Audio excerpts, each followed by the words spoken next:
Hello everyone, welcome back to another Team Lotus Box video. My name is Collins Mullen, and today, with everything that's going on right now, I am going to be practicing a little self-love in playing what is probably my all-time favorite modern deck, Red Prowess. A lot of it comes from my love of Runaway Steamkin. This is just one of the more fun things that I think that you can be doing in Magic. For me personally, I just love turns that Steamkin unlocks with this deck. If you ever untap with it, you can resolve a bunch of spells. Metamorphose is a ritual. All of your ones are essentially free. You have a lot of ways of drawing extra cards on your turns. Lava darts are rituals as well. It's just, it's a blast to go off with Steamkin. Plus, when I was first getting started in Modern, one of the first decks that I picked up was Burn. This strategy being kind of close to that only gives me a lot of nostalgia. So I'm kind of curious to hear back from people watching this video. If you have a favorite modern deck, leave it in a comment below, and I'll be happy to hear about everybody's favorite modern decks.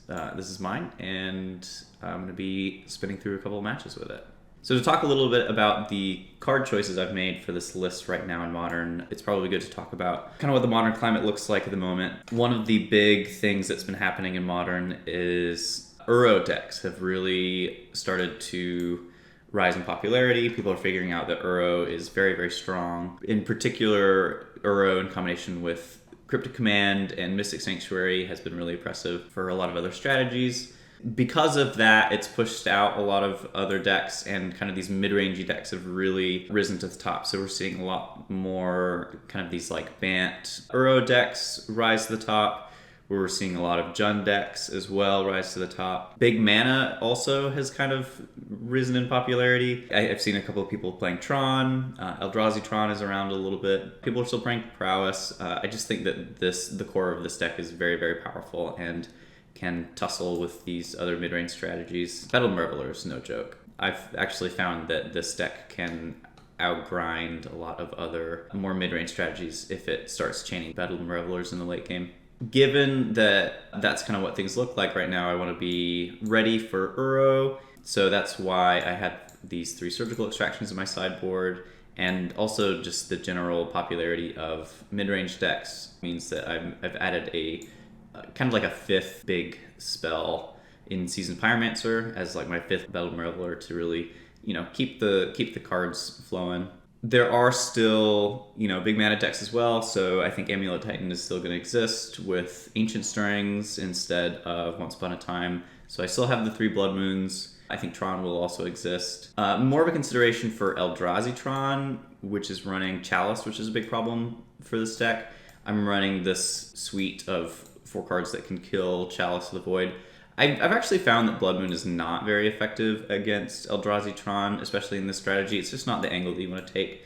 So I'm going to be leaning on just being able to get their Chalice off the board and potentially getting their Karn targets off of the board as well. A couple of main deck choices that I've made. I think it's important to have the full 4 Lava Darts when you're running the Steamkin variant of this deck. Being able to use a free spell from your graveyard to kickstart getting to 3 counters on Runaway Steamkin is really important. Another thing that I've been doing recently has been going down to 5 Horizon lands in this deck. For this moment in the metagame, I thought that 5 Horizon Canopy lands was the correct number, but now that everything is getting a lot more mid-rangey, and Path to Exile is another big element of Modern at the moment, I think going up to 6 is actually pretty good. I think 6 was too much before, but now between, just the mid-rangey decks and the path-heavy decks, having the extra Canopy lands is really, really strong. So that's the deck, and I'm excited to get some matches in. Hopefully I can teach you all something about Runaway Steamkin. I know that this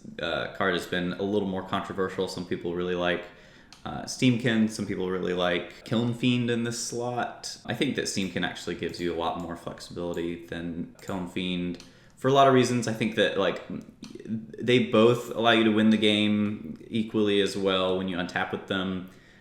You just kind of have to do a lot more fancy things with Steamkin. But also Steamkin gives you the ability to kind of go off on the turn that you play it. Sometimes when you're chaining Bedlam Revelers, you can cast a Steamkin, cast some spells, and then cast Bedlam Reveler which is not something that you have access to with Killing Fiend. Not to mention that with Killing Fiend without a crash through, can just easily get chump blocked with kind of whatever your opponent has, and then it does nothing. So I don't like that element of it. And Steamkin is just way more fun to go off with. Like when you're really doing stuff with Steamkin, you feel like you're on top of the world. So I like that a lot. But yeah, let's get into some games, and hopefully I can show people how it's done.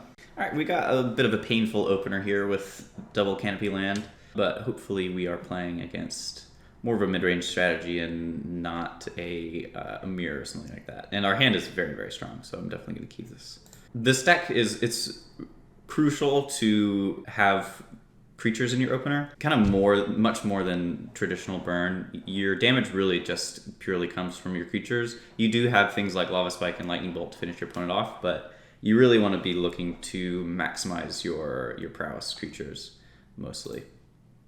The other kinds of hands that you can keep are hands that dump a lot of spells in the graveyard so that you can start chaining Bedlam Revelers against like slower mid-range matchups. That's definitely an option, but your best, most proactive starts are going to come from your creatures. So we've got Windswept Heath into Stomping Ground and Utopia Sprawl. Okay, speaking of Bedlam Reveler, there's one. I like leading off with Skullscar Mage over Swift Spear, just because the turn that you play Swift Spear, you can often cast some other spells and attack with both. It's just more efficient. Wow, Pillar of the Parents. Unexpected. And they chose white with Utopia Sprawl. Okay, interesting. Teferi. I wonder what kind of deck this is. So I could deploy 2 creatures here, and that would go ahead and get Teferi off the board.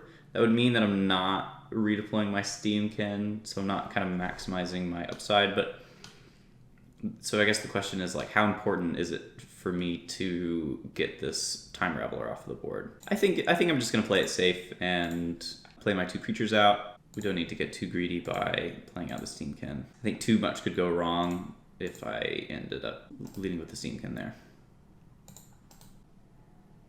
All right, what do we got now? Renin 6. Okay.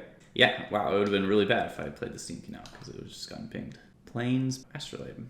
Okay, filter into another Astrolabe. Interesting. So a Pill of the Parents Astrolabe deck. Can't say I've seen one of those before, but here we are. I wonder if there are going to be many creatures for me to want to save this Crash Through for. I think that this turn is going to look like me playing out Steamkin. I also wonder if something like Supreme Verdict is something I want to look out for here. Yeah, a lot of unknowns. Typically, I feel very comfortable with my knowledge in Modern, but the other question is, like, if my opponent is going to Supreme Verdict, does sandbagging the Steamkin really do that much for me? After some consideration, I think that my opponent is on a Niv Mizzet strategy, so they're probably playing some Bring Delights and Niv Mizzets, and given that that's the case, I think I am going to hold on to the Steamkin. In that case, let's lead with Manamorphose and see where things go. Because the other upside with leading with Manamorphose is that this is 3 spells right here. If I find another Lightning Bolt, I think that's just lethal. We only have 1 color we want to add. So, okay, so we have access to 3 mana. So if we Bolt Face, light up the stage, and we hit either a Lava Spike or a Lightning Bolt, that is lethal. So let's do that. There it is.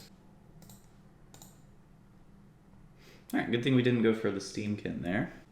Yeah, and this just kind of demonstrates how powerful it is just having out multiple prowess creatures. They just get out of hand so quickly. And that is a wrap for game 1. So we're assuming that our opponent is on some sort of Niv Mizzet Bring to Light strategy. I think Blood Moon is going to be decent here. The question is, do I want the extra fatty in Seawards and Pyromancer? And I think that the answer is no. I think I mostly just want to be staying low to the ground and trying to get under my opponent. I don't think I really want to tussle with a Niv Mizzet strategy, because like while I could be chaining Bedlam Revelers, they can be chaining Niv Mizzets, and that's probably not a winning battle. The other question is, like, how much spot removal are they going to have? And I'm assuming that post-board quite a bit, so I probably be turning on these Steamkins. We didn't see any mana dorks. We only saw the enchantment, So it might be true that Lava Dart could be worse, but I think it's fine. So let's try this. All right, yeah, this hand looks excellent to me. Let's see how good this Blood Moon is. I mean, it could not be great if my opponent has like a pile of astrolabes, but let's give it a shot. We have our creature, we have our card draw, we've got a bolt. Not much more you can ask for, really. Ooh, I'll tell you one thing that Blood Moon does do is it'll knock Utopia Sprawl off the Shockland. Sounds not bad to me. All right, maybe that's a little too many Light of the Stages, but let's leave with our creature. Pillar of the Perins. All right, so yeah, we're gonna need to start getting to work on these Light of the Stages. So let's go ahead and bolt, light up. Although, come to think of it, bad to do that just because I don't think that there would be anything that I could be doing this turn. Since I already hit my land drop, I don't think that there would be anything that I wanted to do this turn other than just slam Blood Moon. So yeah, in hindsight, I think I should have just saved all that. Wow, Dovin's Veto. All right, yep, got me. Oh, a Vraska. Yeah, I don't know if they want to be sacrificing anything there. Let's start with Metamorphose. Okay, so we can double bolt the Vraska down, or we can bolt face Light of the Stage. I actually just want to get this Vraska off the board right now because from this spot, one of the better things that we could do would be to resolve a Blood Moon that we find off these Light of the Stages. And while Vraska's out on the battlefield, it's just an automatic answer to Blood Moon, so. All right, opponent takes some damage off of Shockland. I wonder what this is. Okay, so they're kind of getting choked here on naming black on Utopia Sprawl and drawing basic Swamp. Not ideal from them, but they did find an Uro, which I don't think they can cast quite yet unless they find another land, which it doesn't look like they did.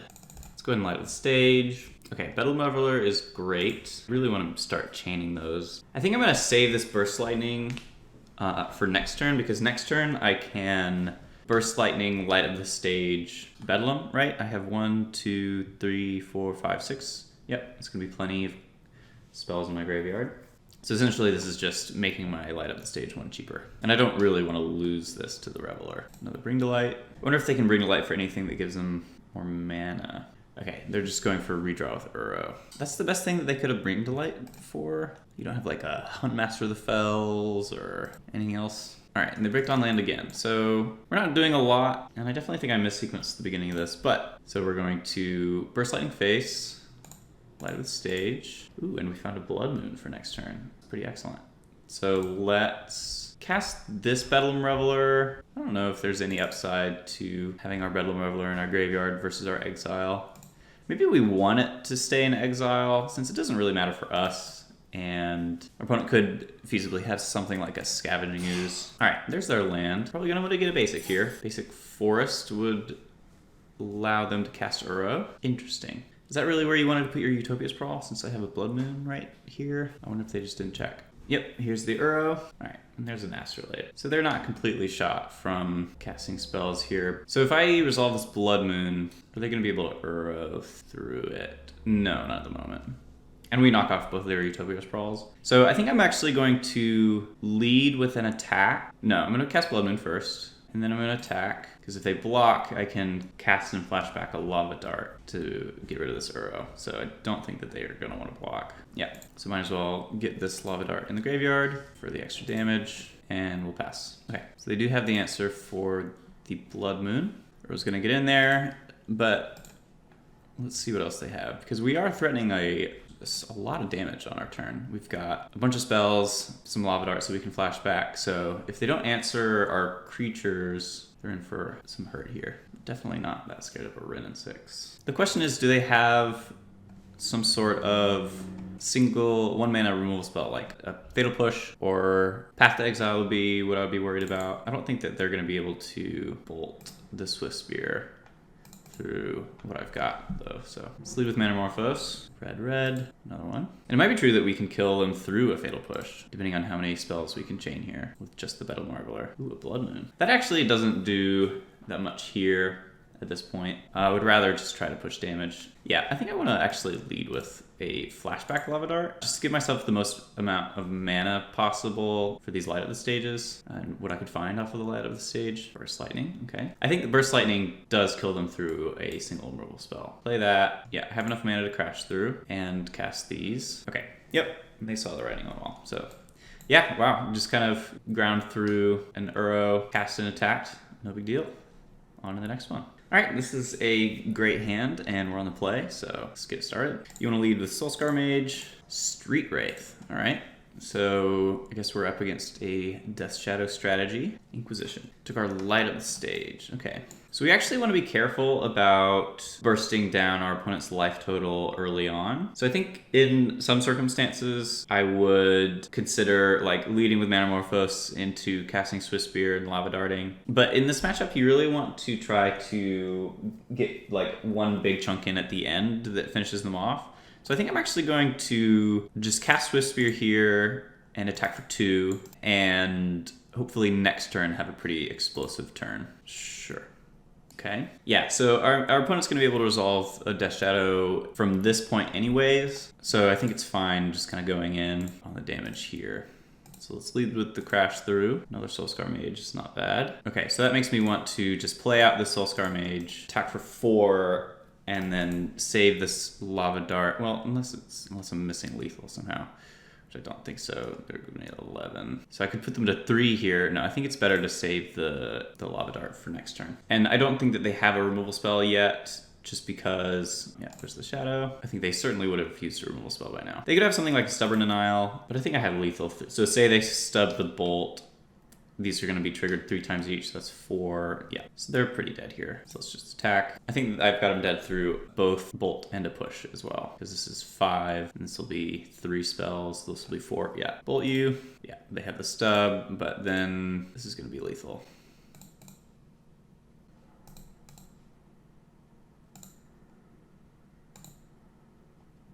All right, Shadow's an interesting matchup. You mostly just have to play it pretty carefully and try not to get Team or Battle Raged. Try being the keyword there, because it's kind of hard not to get Team or Battle Raged. If they have it, they have it. So you just kind of, you just want to, be thinking a little more about managing their life total than normal. Normally your philosophy is going to be just to get in as much damage as possible, but sometimes you want to like try to maintain the thresholds above 13 and then go for like one 2-turn sequence where you take them all the way down to 0. We don't really have a lot of cyber cards for this matchup. I think I am going to bring in the Pyromancer, just because having the extra blockers could matter, and the Steamkins are just not great in this matchup. Typically they're going to have removal spells, but I don't really want to be clogged on Revelers either, so getting clogged up on things is a way that you can lose this matchup. You just want to be really lean. All right, this hand isn't the best, but I think I am going to keep it. Hopefully we can draw into some action, and the Pyromancer should help with that regardless. All right, so they did not like what they had on top, and they thought Scoured away, which might indicate that they don't have a fetch land. So yeah, okay, they're just breaking on their second land entirely. Interesting. Let's see if we can draw anything with this Manamorphose, and we just want to be getting spells in our graveyard as fast as possible, since we don't have a lot. Another land, not exactly ideal. Probably going to be discarding this Bedlam Reveler to the Seasoned Pyromancer, which isn't bad. We get a 1/1 out of it. All right, they found their land. What do they have here? Be cool if this is a Gurmag Angler. We have that one wrapped up pretty well. No, Collective Brutality. Okay, so they get our Dismember, but I think I'm definitely fine with that. And Lava Dart's actually a really good draw here, because we're gonna discard it to the Seasoned Pyromancer for the 1/1. The question is, do we want to discard this Bedlam Reveler as well? So we're gonna have 3 spells now in our graveyard and 4 mana next turn. So we're actually only 1 spell away from Bedlam Reveler. So I think that just the 1/1/1 and holding on to the Reveler is going to be better here. Those were not bad draws. What is this? Another Collective Brutality? Nah, here's the Gurmag Angler. Okay. So there's actually a chance that we can go off with this Steamkin. However, if we need to use the Lava Dart to do that, it's going to make casting the Reveler more difficult. We're definitely leading with Steamkin. I'm going to take a pain here to cast Crash Through, because I'm not sure which land I want to play yet. I don't think the pain matters too much. Bolt. All right, so if we bolt and flashback Lava Dart, we can get 3 mana, but our Reveler at that point would cost 4. So not ideal. I'm just going to play my land and pass, and if our opponent attacks, I'm going to block with the Seasoned Pyromancer and then go for an instep bolt on the Gurmag Angler. Alright, we're going to push our Steamkin. That's fine. So block here. So this does play into stub a little more than, say, if I attacked last turn, but I think that if I just attack my 2/2 into their 5/5, it puts it face up that I have a Lightning Bolt, and I think that them attacking into me here is just really natural, so I figured it would be less likely that my opponent knew what was up if I went for that line. Alright, Lava Spike. So yeah, this is going to be a pretty clean Bedlam Reveler, so good thing we held on to it. Spike you, play this for 2 mana. Aether Gust.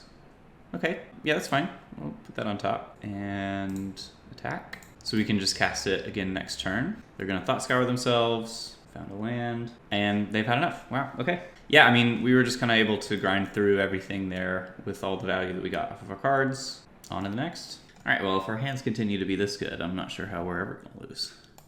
Let's keep this. Get in for 1. Hanaware Battlements. All right, so we're playing against an Amulet Titan strategy. So let's lead with the Manamorphose, see where that takes us. With this draw in this matchup, I think definitely just going to be trying to end the game as soon as possible. The question is, do I want to Bolt Light at the stage or Crash Through twice? And I think I want to Crash Through twice. Okay, does that change anything? No. I still want to Crash Through. Might change what I do next turn, but we'll see. All right, double Amulet. We might be in some trouble. 4 mana. So Nazuza here allows them to cast Titan, but Dryad does not allow them to cast Titan unless they have 2 Dryads. Stirrings. Okay. Uncovered Forest. Grazer allows them to cast Titan. Neat. Okay. See if they have one. I suspect they do if they're going for this. Pact. All right, what you got? Battlements is already on the board, but they can get a Vesuva to copy it and haste it up. So I could see this being Valakut Vesuva. They went for Gruul Turf. Interesting. I wonder why they did Gruul Turf instead of Valakut. I guess it lets them have 3 mana up post-combat. They want to use that for something. Okay, so they're going to have to spend 4 mana next turn, but they're going to have plenty of mana. So what can I come up with here? Soulscar Mage. I'm fairly confident I am dead no matter what next turn, but we'll make them do it. So what can I do to set up my best turn 4? I think the answer is just play my creatures. Because if I untap with Steamkin and all of these creatures, I could see myself being able to push through a bunch of damage and kind of go off with the Steamkin, but we'll see. I find it unlikely I live through this turn. Amulet's tough deck though, so you can certainly screw it up. Ah, alright, there's the Dryad. That'll do it, because they can just get a couple Valakuts here and I'm toast. Yep, this is the Blood Moon matchup. I am also going to bring in Dismember, because getting the Dryad off the board can often be really relevant, especially when I'm trying to Blood Moon them. I don't think it's worth fighting over them having an Amulet in play, so I don't think that any of these are worth bringing in. I just want to stay lean and proactive. They're on the Arbor version of the deck, not the Sakura Tribe Scout version, so I think that cutting the kind of the worst cheap burn spells is going to be the best option. So let's try this. And what we're looking for here is on the play, we can sometimes race them with a really proactive start with some prowess creatures, or I'm looking to resolve a Blood Moon. But like the slower hands that are just trying to like grind with Bedlam Reveler are never really gonna get there in this matchup. All right, so we have the Blood Moons, we just don't have the lands to cast them. So I'm gonna mulligan this. This can work. I think my most awkward card is probably the second light up the stage. So let's get rid of that. Getting for 1. Crumbling Vestige. Ah, yes. Okay, Amulet. So let's get in for 1, and we're going to light up the stage looking for our second land.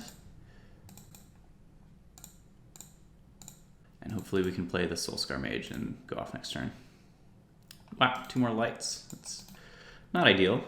Not ideal at all. And since we're facing down an Amulet draw, things could get hairy pretty quickly here. Opponent found Karn. Okay, so they're on a Karn version. I guess that makes sense with Ancient Stirrings.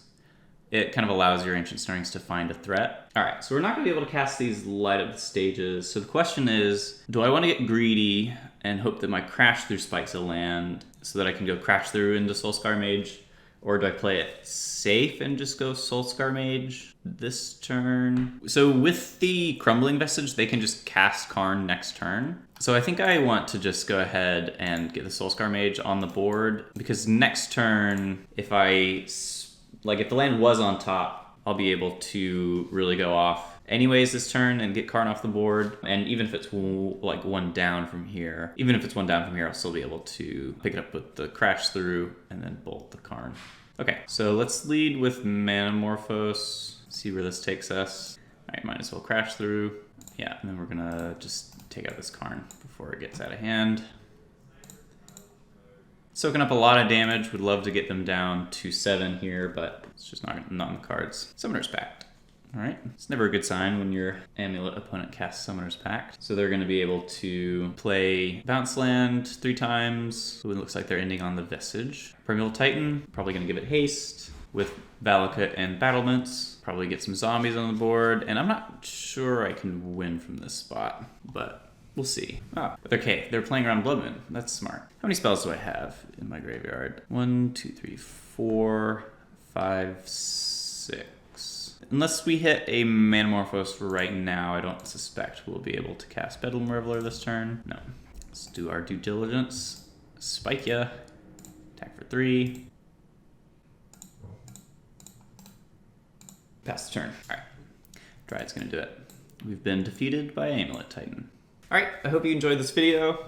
This one was a little short and sweet, as matches often are with a prowess deck like this. I really want to hear back from people watching this video. Let me know what you thought, anything that you think I could improve on. I've been doing the editing for these videos. I've been kind of tinkering around with how to make Magic Online a little more watchable. So if you have any feedback on that, anything that you liked, didn't like, I would love to hear about it in the comments. But yeah, hopefully I will see you all again soon.